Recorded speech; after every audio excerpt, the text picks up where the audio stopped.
A chatbot gives you an answer.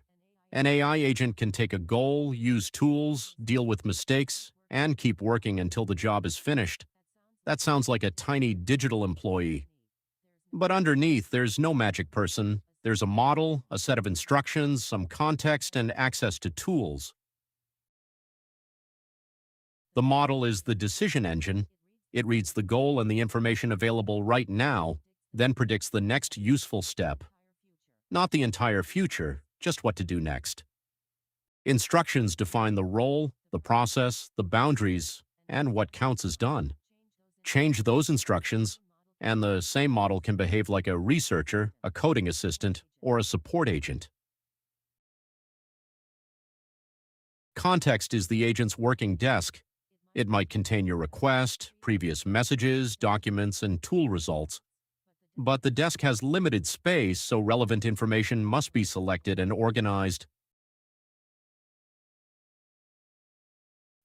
Tools are what turn generated text into useful action.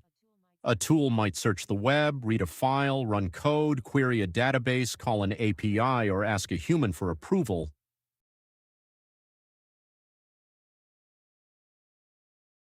Now here's the key idea.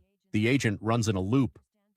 Understand the goal, choose an action, use a tool, observe what happened, update the context, then choose again.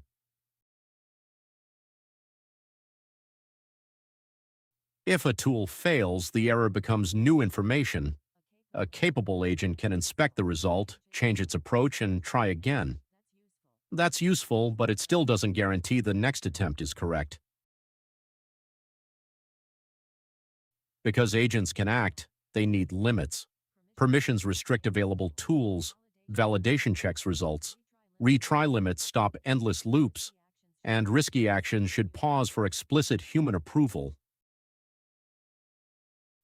For harder jobs, one agent can delegate to specialists. A manager agent might assign research, coding, and review to separate workers, then combine their results.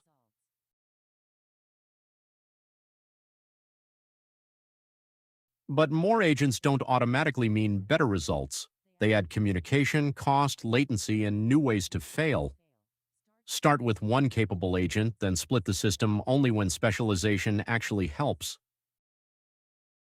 So here's the simplest mental model. Use an agent when the path depends on judgment, tools, and feedback.